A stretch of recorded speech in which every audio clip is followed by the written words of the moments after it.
Alors, dans cet exercice de proba conditionnel avec suite,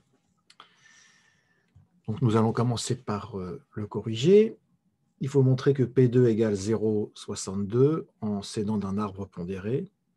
Donc, on va d'abord traduire chacune des données de l'énoncé en probabilité. Donc, ça commence par la probabilité de gagner la première partie de 0,1, ça veut dire que P de G1 égale 0,1, qu'on note aussi P indice 1 dans l'énoncé. On l'utilisera plutôt tout à l'heure, cette notation. Dans la deuxième phrase, on a s'il gagne une partie, la probabilité de gagner la suivante est de 0,8. Ça veut dire P de G2 sachant G1 égale 0,8, puisqu'on sait qu'il a gagné la première partie. Donc, c'est sachant G1. C'est bien écrit la probabilité de gagner la suivante. C'est bien P de G2 dont il s'agissait. On en déduira aussi que P de G2 bar, sachant G1 égale 0,2, le complément à 1. Et troisième et dernière phrase, s'il perd une partie, la probabilité de gagner la suivante est égale à 0,6, c'est-à-dire P2 G2 sachant G1 bar cette fois-ci, puisqu'on sait qu'il a perdu.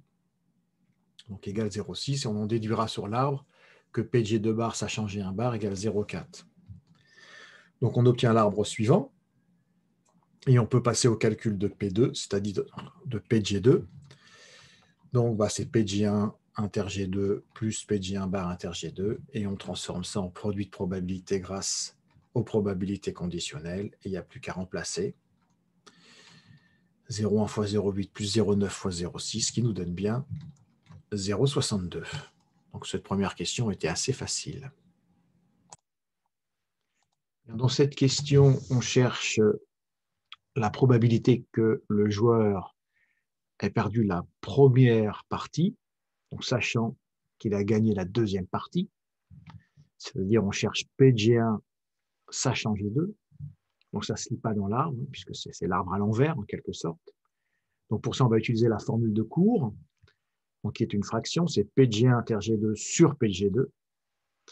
Et P de G1 inter G2, on l'a déjà calculé tout à l'heure, on l'a fait ici par ce produit, donc on sait que c'est 0,1 fois 0,8. On peut le lire aussi dans l'arbre, P de G1 inter G2, c'est bien 0,1 fois 0,8. Sur 0,62 qu'on a obtenu dans la question 1, ce qui donne à peu près 4/31e, soit 0,129 environ. Dans la question 3, il fallait calculer la probabilité que le joueur gagne au moins une partie sur les 3 premières parties. Donc, on va le définir, cet événement, ça vaut le coup. Donc, l'événement grand A, c'est le joueur gagne au moins une partie sur les 3 premières parties. Et en probabilité, quand il y a au moins un, il faut toujours avoir le réflexe de l'événement contraire. C'est-à-dire ici, à bar, c'est donc l'événement, le joueur ne gagne aucune partie sur les 3 premières. Ça veut dire que à bar, c'est perdre à la première et perdre à la deuxième et perdre à la troisième. Donc ça va se traduire pour P de A comme égal à 1 moins P de A bar, ça sans surprise, mais P de A bar est facile à calculer. C'est pour ça qu'on utilise cette méthode, puisque A bar, c'est G1 bar inter G2 bar inter G3 bar. Et bien on n'a plus que cette probabilité à calculer. Donc en fait, c'est un bout de l'arbre qu'on va représenter. On va représenter le bout de l'arbre qui nous intéresse. Donc c'est perdre, perdre, perdre. Donc au début, on sait que c'est 0,9, puis après, c'est toujours 0,4. Donc à la fin, on va avoir donc 1 moins 0,9 fois 0,4 fois 0,4, ce qui donne 0,856. Montrons maintenant par récurrence, montrons maintenant la relation de récurrence entre Pn et Pn plus 1, parce qu'on ne le démontre pas par récurrence, mais par un raisonnement direct. Et c'est une relation qui va relier donc, la probabilité de gagner la énième partie et la probabilité de gagner la partie suivante. Donc d'après l'énoncé, on obtient l'arbre suivant.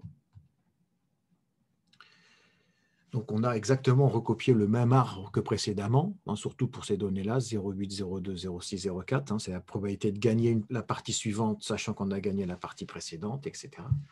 Mais alors la grande différence avec Gn et Gn bar, puisqu'on n'avait pas l'expression de cette probabilité, donc on a juste mis Pn et son complément à 1 moins Pn. Alors pour tout n dans grand N étoile, Pn plus 1, donc ce n'est autre que P de Gn plus 1. Et d'après l'arbre, donc, ça va être égal à 0,8 Pn, ce passage-là, plus ce passage-là, plus 1 moins Pn, donc facteur de 0,6, puis on va le développer. On va regrouper les Pn entre eux. pour nous donner donc 0,2 Pn plus 0,6. Donc 0,2 c'est 1/5, 0,6 c'est 3/5, et ça nous permet de démontrer ce qu'on voulait. Dans la question 5, on va montrer par récurrence donc que Pn c'est 3/4 moins 13/4 fois 1/5 puissance n. Donc on va commencer par l'initialisation. Donc on va montrer que la proposition est vraie au rang 1. Donc pour ça, on remplace n par 1. Alors on ne dit pas que c'est P1, hein, on remplace donc dans l'expression le membre de droite n par 1, on fait le calcul tout doucement, on s'aperçoit à la fin que ça fait 2/20, soit 1/10, soit 0,1, et ça c'est P1. On le sait que c'est P1. Donc ça nous permet de dire que la proposition est vraie au rang 1. Dans l'hérédité, on suppose que la proposition est vraie au rang n dans n étoiles, et on va, c'est-à-dire Pn égale, on écrit la relation, et on va montrer qu'elle est vraie au rang n plus 1, donc on écrit la relation qu'on souhaite obtenir. Ici, donc, Pn plus 1 égale 3/4 moins 13/4, facteur d'1/5 puissance n plus 1. Alors, on sait, d'après la question précédente, que Pn plus 1, c'est 1/5 de Pn plus 3/5. Donc ça, c'est ce qui fait le lien entre Pn et Pn plus 1. C'est exactement ce dont on en a besoin ici, puisqu'on connaît l'expression de Pn et on voudrait connaître celle de Pn plus 1. Donc cette relation était vraiment indispensable. Donc là, on utilise l'hypothèse de récurrence, donc on le dit, et on remplace Pn par l'expression donnée dans l'hypothèse de récurrence. Donc là, il faut faire attention quand on va le développer. Le 1/5 ici va absolument nous servir dans le 1/5 puissance n, puisque ça va nous permettre de l'avoir à la puissance 1 de plus. Donc le 1/5 ici, il ne faut surtout pas le multiplier par le 13/4 du point de vue numérique, c'est-à-dire qu'il ne faut pas dire que c'est 13/20, parce que là, on va être coincé. Par contre, pour le reste, on peut. Donc, on commence à le développer. Donc 1/5 fois 3/4, pas de problème, on peut dire que c'est 3/20. Et vous voyez que là, j'ai conservé 13/4 fois 1/5 pour me préparer à la puissance n plus 1. Donc, c'est ce qu'on fait ici. Bon, alors après, il y a deux petites fractions qu'on additionne et qu'on simplifie, et on obtient exactement la relation qu'on souhaite par la suite, c'est-à-dire, c'est ce qu'il fallait démontrer. Donc, la conclusion, d'après le principe de récurrence, on a démontré ce qu'on nous demandait. On va maintenant déterminer la limite de Pn lorsque n tend vers plus l'infini, puisqu'on a son expression, donc c'est assez facile. Alors, d'après le cours, si Q est compris entre -1 et 1 strictement, je le rappelle, alors la limite de Q puissance n, ça vaut 0, lorsque n tend vers plus l'infini. Donc, bien sûr, ici, on va prendre Q égale l'expression qui est ici, c'est-à-dire 1/5. Donc, on a la limite de 1/5 puissance n qui fait 0, lorsque n tend vers plus l'infini. Bon, de là, c'est assez facile. On rappelle l'expression de Pn, et la limite de Pn, dans ce cas-là, c'est bien 3/4, puisqu'on a 1/5 qui tend vers 0, donc fois moins 13/4, ça tendra encore vers 0. Donc, il va rester 3/4. Et maintenant, on cherche donc pour quelle valeur de n 3/4 moins Pn est plus petit que 10 moins 7. On va résoudre l'inéquation, puisqu'on a l'expression de Pn en fonction de n. Donc, 3/4 moins Pn, c'est en fait 13/4 moins 1/5 puissance n. On reprend l'expression de Pn, on a 3/4 ici, moins Pn en le passant de l'autre côté, et puis donc ce nombre-là, on le passe de l'autre côté, ce qui nous donne bien 13/4 fois 1/5 puissance n. Alors on souhaite avoir 3/4 moins Pn plus petit que 10 moins 7, c'est-à-dire donc 13/4 fois 1/5 puissance n plus petit que 10 moins 7. Et c'est cette inéquation que nous allons résoudre. Donc on va d'abord se débarrasser de 13/4, donc en multipliant par 4/13 ou en divisant par 13/4, c'est la même chose, qui est positif, ça ne change pas le sens de l'inéquation. Après, on va faire descendre le n en utilisant donc la fonction logarithme népérien. Donc, lorsque on a a qui est plus petit que b avec a et b positif strict, log de a et log de b sont rangés dans le même ordre.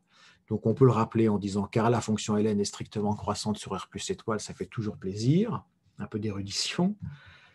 Alors, log de 1/5 puissance n, ça fait n log d'1/5, ce qui va nous permettre d'isoler n. On va donc tout diviser maintenant par log d'1/5, mais attention, il est négatif. C'est pour ça que le sens de l'inéquation a changé. Il faut bien le dire ici, car le log d'1/5 est négatif. On fait un calcul de valeur approchée donc de l'expression du membre de droite, qui est moche. À la calculatrice, on obtient que ça fait à peu près 10,7. Donc n devant être supérieur strict à 10,7, et n est un antinaturel, ça nous donne que la réponse cherchée, c'est n supérieur ou égal à 11. Alors maintenant, il fallait compléter le script ci-contre, alors qu'il faisait exactement la même chose que la question précédente. Donc on cherche toujours la même valeur de n. On a fait un script un peu plus général. Alors, analysons un peu ce script. N vaut 1, P égale 0,1. Donc P, ça ressemble beaucoup à la probabilité de G1 ici.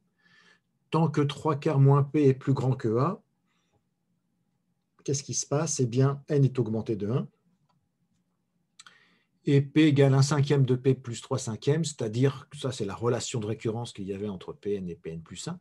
Donc, ça permet, en faisant 1 cinquième fois P plus 3 cinquièmes, de passer à la valeur de P suivante, pour suivre un petit peu l'indice qui lui a augmenté de 1.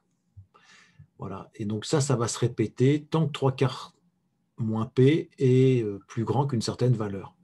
Donc, qu'est-ce qu'on renvoie à la fin? On renvoie la valeur de n. Donc, il fallait écrire return n. Alors, dans la dernière question, il fallait utiliser ce script pour répondre à nouveau à la question 7. Pour cela, il faut... on va le taper sur notre calculatrice, ce programme-là. Alors, boum, on allume sa calculatrice, on va aller dans Programme et dans les applications Python. Et on va créer un nouveau programme, enfin un nouveau script en appuyant sur Nouv ici. Et on peut l'appeler back, par exemple, hein, c'est très bien. Alors, on va appuyer sur OK, qui est la touche graphe, en fait. Alors ici, on va définir donc la fonction en appuyant sur FNS. Def function. Alors, elle s'appelle seuil. Et elle admet comme paramètre petit a. Alors, au début, on a initialisé n à 1. Alors, le égal de l'affectation, c'est sto. Ici, la touche sto. N égale 1. Après, on a défini p comme étant égal à 0,1. On n'a peut-être pas besoin de l'historique. Et après, il a été écrit donc une boucle tant que. Donc, on va appuyer sur FNS, les fonctions, et dans les contrôles, on va trouver tant que ici. Alors, la boucle tant que était la suivante. Tant que 3 quarts moins P, 3 quarts moins P est supérieur ou égal. Alors, supérieur ou égal, ils sont situés dans les tests ici. Donc, il faut faire seconde maths. Et on choisit supérieur ou égal à A. Alors, qu'est-ce qui se passe? Eh bien, n augmente de 1. Donc, n égale n plus 1. Bon, il y a une autre façon de l'écrire. Enfin, c'est très bien aussi de l'écrire comme ça. Et enfin, P, on le recalcule en prenant 1 cinquième fois P plus 3 cinquièmes. Voilà, alors il faut sortir de l'indentation, là, ici, de la boucle while, parce que c'est à la fin de la boucle while. Voilà, quand on a fini la boucle while, c'est-à-dire quand 3 quarts moins P est devenu tellement petit qu'il n'est plus grand que A, donc dès qu'il est inférieur à A, la boucle s'arrête, et c'est le moment où il faut afficher N, puisque c'est le moment cherché en appuyant sur FNS, c'est return N. Bien, on va exécuter le script. Alors, on exécute le script et là, on voit qu'est-ce qu'il a marqué, from back import étoile. Donc, en fait, cela signifie qu'il a lu le script back et il a mis en mémoire toutes les fonctions et variables que nous avons définies. Donc, pour les retrouver, parce que maintenant, il faut les utiliser, on peut appuyer sur var. Donc là, il nous affiche la liste des fonctions et variables que nous avons définies. Bon, là, il n'y en a qu'une. Il n'y a qu'une fonction qui a été définie, c'est la fonction seuil. Je l'exécute et je mets comme argument 10 puissance moins 7. Je rappelle que la puissance, c'est étoile, étoile. Moins 7. Donc, le script s'exécute et il renvoie n qui est bien égal à 11, comme on l'avait pu le calculer dans la question 7. Donc, sur sa copie, on écrit que dans le shell, il faut taper seuil de 10 étoiles étoiles moins 7 et le résultat affiché est 11. Donc voilà pour ce premier exercice qui était à la fois sur des probabilités conditionnelles, des suites, des limites de suite et un petit script Python pour garder la forme.